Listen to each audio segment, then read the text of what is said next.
Isang mapayapang hapon Pilipinas. Ito po ang inyong balerina ng bayan, si Lisa Macuja, na bumabati sa lahat ng nakikinig sa DZRH at nanonood sa RH TV. Lalo na sa mga kasamahan nating alagad ng sining at kultura sa buong bansa. Taong 1989, nang pangunahan ni Lea Salonga ang original cast ng musical play na Miss Saigon, na itinuturing ngayong bilang pinakamatagumpay na produksyon sa kasaysayan ng musical theater. Bukod kay Lea, marami ding mga Pilipinong napasama sa unang pagtatanghal ng Miss Saigon, at dito nagsimulang magbukas ang maraming oportunidad para sa mga Filipino performing artists sa London, New York at iba pang theater capitals sa mundo. Sa ngayon, napakahaba na ng listahan ng mga Pilipinong nagkaroon ng oportunidad na makapagtanghal sa international productions ng Miss Saigon. At patuloy pa ang pagdami nila dahil 3 Pilipino pa ang ngayon ay kasama na sa Miss Saigon UK Tour simula nitong nakaraang Marso hanggang sa taong 2019. At mapalad tayong makasama sa hapong ito ang isa sa 3 pinakabagong Miss Saigon cast members. Kaya't huwag kayong aalis, samahan ninyo kami sa kalahating oras ng masayang kwentuhan kasama ang aktor at mga awit na si Joaquin Pedro Valdes. Si Joaquin Pedro Valdes, nakilala din sa kanyang palayaw na JP, ay nagsimula bilang professional stage actor sa murang edad na 11 matapos madiskubre ng theater icons na sina Zenaida Amador at Baby Barredo ng Repertory Philippines. Matapos mapabilang sa 1995 Philippine staging ng Evita, nabigyan siya ng pagkakataong maging pangunahing aktor sa pagtatanghal ng Pinocchio noong 1996. Mula noon, ipinagpatuloy ni JP ang kanyang paglabas sa iba't ibang musical plays. Sumailalim siya ng acting lessons mula sa acting coach na si Ana Valdes Lim. Bukod sa pagsali sa Repertory Philippines Musical Theater Workshop at sa Trumpets Playshop Musical Theater Workshop, di naglaon, sinubukan niyang pumasok sa recording industry bilang miyembro ng pop R&B boy band The 1728 sa ilalim ng Star Records at lumabas din bilang aktor sa pelikula at telebisyon. Nagtapos siya ng Bachelor of Arts in Film and Audiovisual Communications mula sa UP Diliman, kung saan tinanggap niya ang 2008 Feliciano Award for Best Thesis at ang NCCA Ani ng Dangal Award. Bilang independent filmmaker, tinanggap ang kanyang short film na Bulong bilang Best Short Narrative sa 2009 New International Beijing Movie Week. Itinanghal si JP bilang Best Featured Actor sa 2013 PhilStage Gawad Buhay Awards para sa dulang Red, at naging nominado bilang Best Actor in a Musical noong 2014 para sa The Last 5 Years. Isang mainit na pagbati ang hatid ng Art2art sa aktor, direktor at mang-aawit na si Joaquin Pedro Valdes. Magandang hapon, Joaquin, and welcome to Art2art. Magandang hapon. Thank you for having me. Okay, well, first of all, to our dear audiences, hindi po ito replay kasi baka nagtataka kayo kung paano na bilocate ni Joaquin ng sarili niya dahil dapat nasa UK na siya sa panahong ito. But taped as live po ang ating programa sa hapong ito dahil alam po namin na mabilisan na ang preparasyon para sa paglipad ng mga bagong Miss Saigon cast members para sa kanilang UK tour. So buti na lang napagbigyan tayo ni Joaquin ang sumaglit dito sa ating studio para makasama natin bago sila umalis, which is I think sa dadating na in 3 days. Huwebes, yes. Huwebes. In 3 days, March 22. aalis na kayo. Wow. Yeah. Okay, so like take us back first. Right. What do you prefer to be called? JP, Joaquin? Well, it's funny. It's nice that you mentioned it because people growing up in the theater, there was a nickname that they called me Wacky, Wacky Valdes, and then, syempre, you outgrow that nickname eventually when I became a man and you know, an adult. I preferred my original name, my birth name, which is Joaquin, and then my second name, which is Pedro. But then internationally, medyo mahirap sabihin ng Joaquin Pedro Valdes. So JP na lang ang tawag sa akin internationally. But I mean, I would prefer to be called Joaquin. Okay, so Joaquin, Take us through the audition process for Miss Saigon. Oh, what was that like? My goodness, that's a long story. I had considered auditioning when they had come here noong time na nakast sina Rachel Ango. Ito yung 2012 ata sila nag-audition, tapos for the 2014 revival sa West End. Napag-isipan ko lang siya. But at that time, I was supporting my then fiance, who's now my wife, in her bar because she's a lawyer. So, hindi ko muna i-entertain yan. Napag-isipan lang. Fast forward to 2016. Nagpa-cattle call ulit sila. Nagpa-audition sila dito sa Manila. Favorite na kasi nilang maghanap ng talent dito sa Manila. Yeah. So I joined this massive mob of auditionees. At, hopefuls. Hopefuls. Yes. So I think almost 1,000 hopefuls. And I joined. I got called back. I made it to the next round, but I didn't make it to the final rounds. And then the last that they told me was to just, we'll call the elusive, yes. Don't call us, we'll call you. Alam natin yun.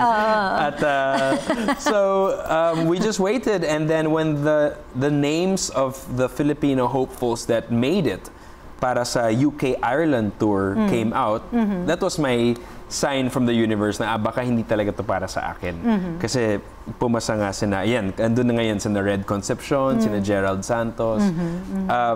So I still did my thing. I was doing some of the theater shows here, pero ang main job ko kasi for the past 8 years was directing commercials. So director rin ako behind the camera.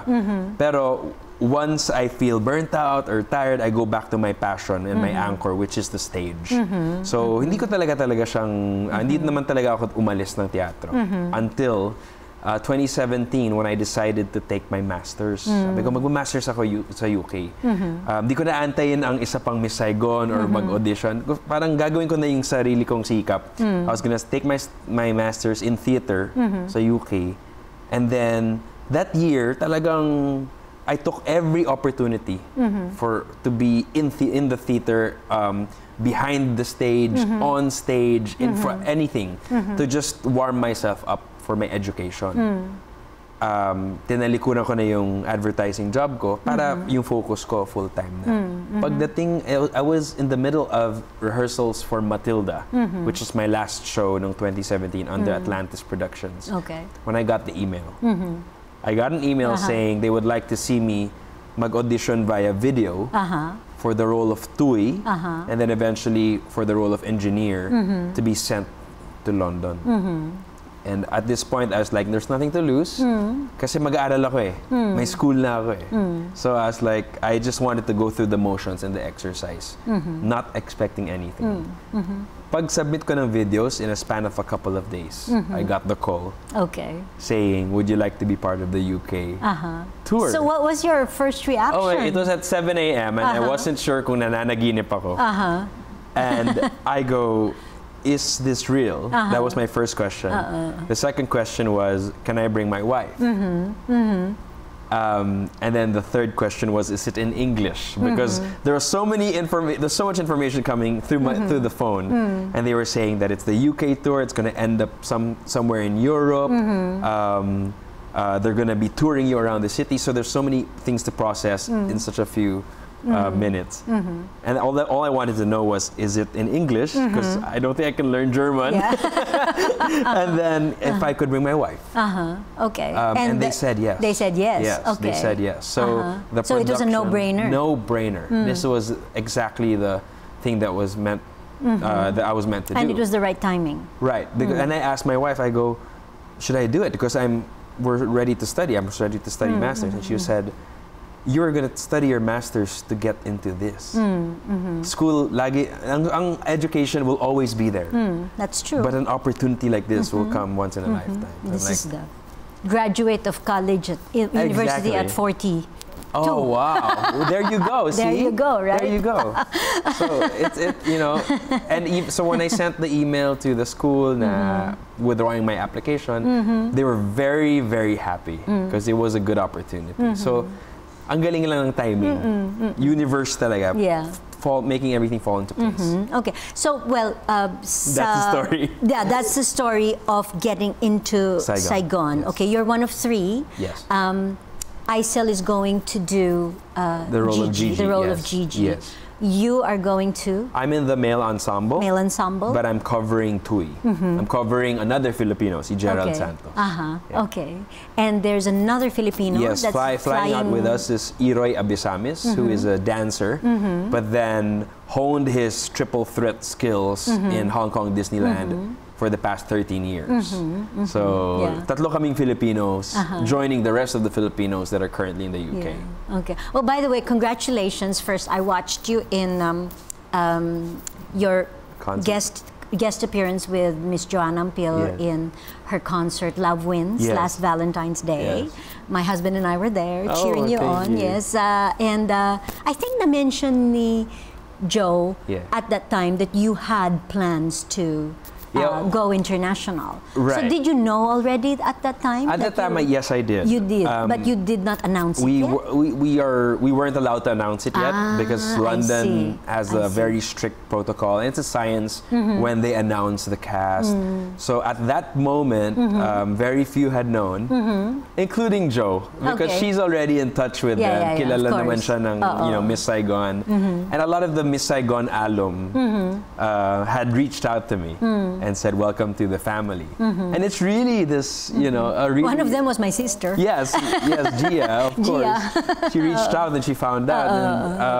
And, ang ganda lang. And Miss Saigon and the Filipino musical theater actor, that's part of the history now. Yeah, that's so, true. That's true. It's so nice to be part of this history. Yeah. Well, I have to ask this question because I also watched you in your role in Repertory Philippines as Spike. Oh, yeah. Was that Vanya? Vanya, Sonia, and Spike. Masha and Spike. Yes. So, for the girls in Miss Saigon, ang pinaka-challenging sometimes for them is to wear a bikini on stage night after night. No? Right. I'm sure that's not going to be your problem. Okay. So. Because my role in Vanya was pretty much a boy toy of Sherry Hill. Yes, and when when you removed your shirt and everything, it was like, wow. Okay. So what do you feel is the most challenging part of your roles in Miss Saigon? I think. One is I think the biggest challenge is we're coming into such a loved show. There's so much expectation. There's so much, people have such ownership. The fans have ownership. The previous actors have ownership into this show. So there's a pressure. There's also a pressure, and I'm trying to suppress the nerves and the pressure and just really enjoy it and take it a day at a time. It was Joe who said, don't worry about that. They want you. They love you already. So just do your thing. But, this global phenomenon of Miss Saigon. Yeah. And to be part of this, it's a care that you need to take care of. It's such a delicate title that you need to take care of. Yeah. So that's one. I'm nervous about that. And two is, I think the biggest concern for me also is adjusting to the weather. Because here in Manila, I've been performing for the past 20 plus years. So my body already knows how to acclimatize as a singer. I'm nervous because when we get there, iba yung standards. The standards is, being a performer is a professional job. Yeah. The expectation is professional. The output is professional. So I think the biggest challenge for me is I want to deliver based on what is expected of me as a professional. So it's really vocal care, health care that I'm concerned about as far as taking care of my instrument and adjusting to this weather. I'm constantly, for the past month, I'm constantly checking how cold it is there. And I'm so worried that, it might affect the, but you know what I mean. That's well, invest in a lot of socks. Yes, that's good advice. Okay. That's good advice. Okay. Well, where is the tour going to take you? So we're entering the UK European tour. So we're going to finish off some of the UK cities that have not been visited by Saigon yet. Because currently it's the UK-Ireland tour. So now it's going to be the UK, extension of the UK tour, and then we move into Europe. So it's an exciting time. So lots of cities. We enter in Manchester. Manchester, yeah. And then we move to Bristol. And then a couple of other cities in the UK. Then latter part of the year, pupunta na kami sa Zurich in Switzerland. But it's still going to be in English. It's still going to be in English. I made sure. Yeah, okay. I made sure. And then there's rumor for other cities to be in the roster. And it's a whole year's contract. It's a whole year's contract, yes. And hopefully longer after that. Oh, of course. Of course. Marami pa po tayong pag-uusapan kasama ang bagong cast member ng Miss Saigon na si Joaquin Pedro Valdes. Dito pa rin sa Art2art, magbabalik po kami pagkatapos ng ilang paalala. Programang hatid ay sining at kulturang para sa lahat. Magbabalik ang Art2art. Schedule ng mga inaabangang konsyerto. Update sa mga magagandang panoorin sa mga tanghalan at teatro. Narito na ang Art2art Calendar.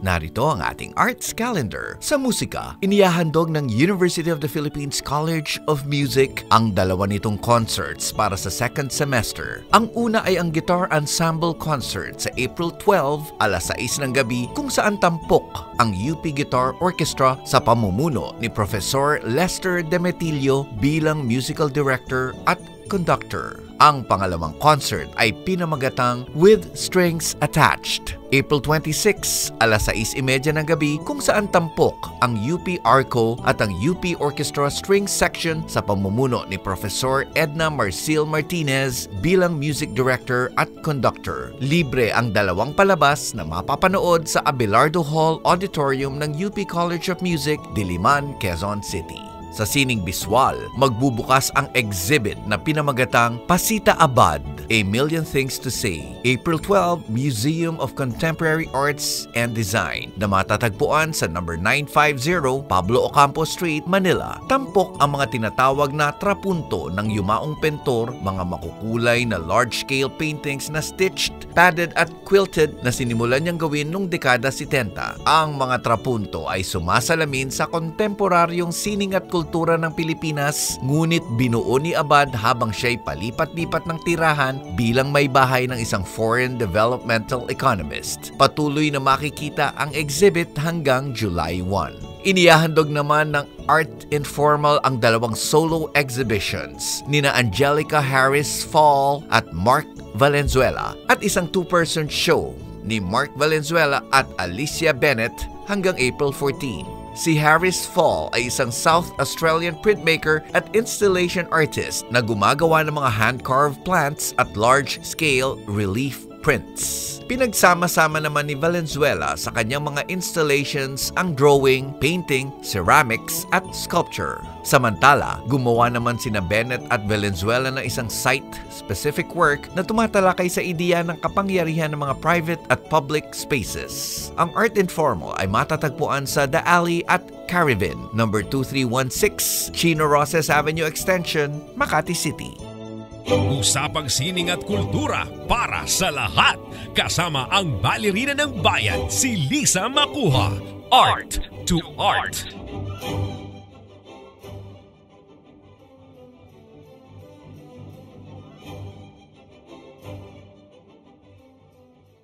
Kasama pa rin natin ang isa sa tatlong pinakabagong Filipino cast members ng Miss Saigon sa UK, musical actor Joaquin Pedro Valdes. Joaquin, looking back, you were a child actor? Yep. So, did you go through that awkward stage? Oh, definitely. Definitely. I started, my first professional show was when I was 11 years old. And I say professional because I literally nakakuha ko ng paycheck sa Repertory Philippines in 1995. Pero bago pa man yun, pinapa-perform na ako since 1989. Okay. Sa mga college productions, family shows. Never got paid, pero lagi ako pinapakanta. But from Rep 1995, onward, it was musical theater talaga. And then eventually I would land my first lead role, 1996, Tita Baby. And Tita Bibot actually pride themselves of discovering me for Pinocchio. And then tuloy-tuloy na yun. And then when my voice started to change, at around, I was a late bloomer, so I had done a big musical called The Lion, the Witch, and the Wardrobe for trumpets. Which I watched also, yes. I was in the original cast and the recording. I was 13 then, and my voice hindi pa nagbabago. So mataas pa yun. Big belter, soprano-ish. Until when I turned 14, my voice cracked. And it was very tough because here I was so used to being the child actor in these musicals. And then ito may awkward stage. So it was a matter of really, it changed how I sang because I was trying to parang sinusubukan kong gayahin yung tunog ko nung hindi pa nagbabago yung boses ko. Pero hindi pa siya nagmamature because it takes a couple of years. So I had a boy band in the middle. I left musical theater first for a while, and we had a boy band called 1728 kasi uso yung mga pop boy bands nun. I was there, I was one of four, and then eventually I went back to musical theater because that's really where my voice. So musical theater was really your first love, and your really. only love, the theater. That was my first hindi love. ka naakit na pumasok sa paggawa ng sine, halimbawa, o kaya paggawa ng television shows, TV? Yung naakit talaga ako ng paggawa ng sine, ng pelikula. Kasi that was my college course of filmmaking naman. So I love the process. Pero the thing is, lahat ng ginawa ko in production, nag-TV rin ako for a while, pero mainly yung pagmamahal ko for filmmaking was also a result of me being in the theater. Kasi nakikita ko yung paggawa ng kwento, paggawa ng yung text, yung scripting, performance, and it all parang naging foundation ko yun, even as a filmmaker behind the camera. So I keep coming back to the theater. Yeah, but well, in your opinion, is it possible ba na maging isang professional na musical theater actor and to live on that? I mean, you on your own admission, you had a day job, mahirap, right? Mahirap talaga. If I could build a career and a life bilang musical theater actor dito, why not? I would do that only. Pero the truth is, it's not. And I think you can ask anyone that's in the industry, in all the many companies. And lagi kong sinasabi to, kasi hindi tayo nagkukulang sa manggagawa ng sining. Hindi tayo nagkukulang sa talento. Every year we have new discoveries, new talent. Every year we have the Virgin Lab Fest in CCP. Every year we have musicals and plays and new material, directors. So in terms of the production and the creative side, we have a surplus. Ang kulang natin audience. Hindi pa talaga natin nag-grow yung audience. Even with our independent film scene, we're always begging for people to watch. So I guess my hope is we have to come to a place where we don't have to beg people to watch. And we have an industry and an audience that really supports, we have an audience that supports the shows so that it really becomes an industry. Then the private sectors will be more interested, etc. At sana hindi laging complimentary, Tito. Oo. Totoo yun. Okay, so you mentioned Bebot and Baby. Do you have any other mentors? Yes. So for my repertory days, when I was very young, it was really Tita Bebot and Tita Baby that grew me, and the discipline that you have with repertory, I don't think it's comparable to anywhere else. And then for the middle part, as a teenager, I was really heavily mentored by the people from trumpets, Odi Himora, and Freddy Santos, yes. And then when I became an adult na, doing leading man roles, I was doing some work with Atlantis Productions, Bobby Garcia. But in between, I was always hopping around theater company to theater company. I did some stuff with New Voice and even Nine Works Theatrical. So it's been like a nice journey for me. Well, what can you say about yung parang renaissance of theater now. I mean, there's so many companies, there's so many productions. Suddenly, you know, in the last 10 years or so, no? That's what I was talking to may kinakausap akong theater writer, critic, ganyan, talking about this renaissance nga. And I agree. We never really will ever run out of talent and writers and creators. But until there's an audience that supports that constantly, only then we will see a stable industry. That's true. It's a struggle. Yeah. And artists, tayo mga artists, we thrive in the struggle eh. Diba? Pag mas kumulang, pag mas mahirap, mas lumalabas yung art natin. So sana eventually masupport ng so the best thing you can do right now is go out, buy a ticket, and watch a show. Yeah, there's so many. At syempre, hindi naman natin palalampasin ang pagkakataong ito na humiling kay Joaquin ng isang awitin. Yes, yan ang sakit din ng maraming mga programa ngayon. Eh. Biglang humihingi ng hirit. Okay? So, before you leave, can you leave us with a song? It's my pleasure.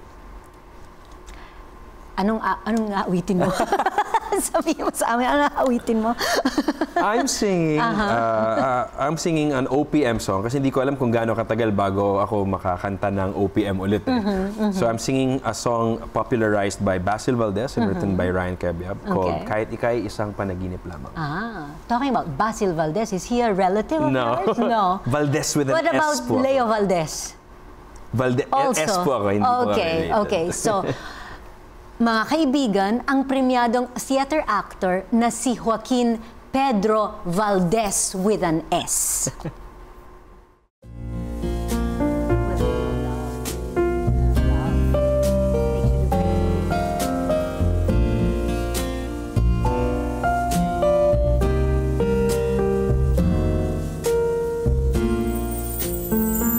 Ating gabi gising pa't naghihintay, di maidlip at nagbibilang ng tala sa karamihan ito'y mayroong isang natatangi at sa tuwing tatanawin mukha mo'y nasa sa isip. Ewan ko ba bakit ka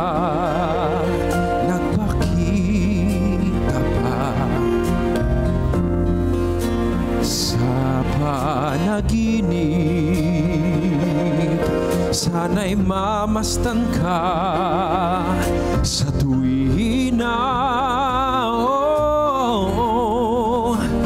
Kahit hindi na gumising pa, huwag lang malayo sa piling mo. Iniibig kahit ika'y panaginip lang.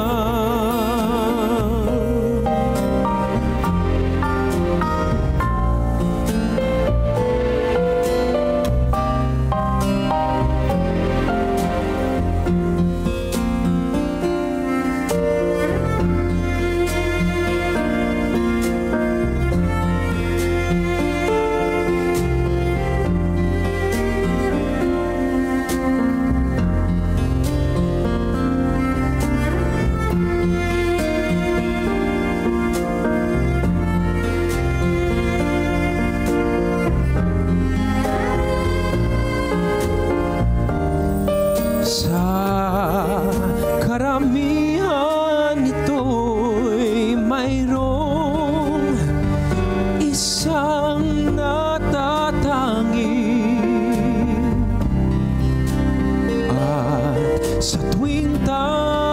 tanawin mukha mo'y nasa sa isip.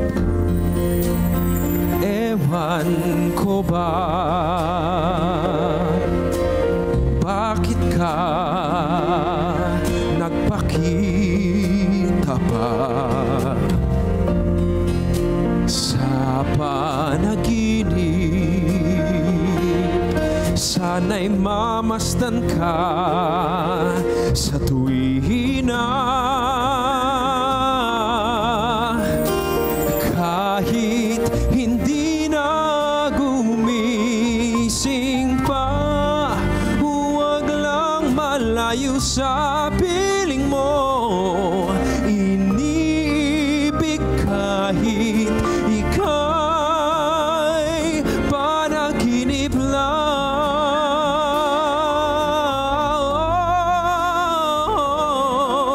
Iniibig kahit ika'y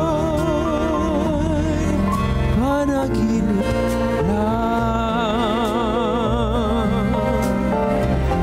Panaginip lang.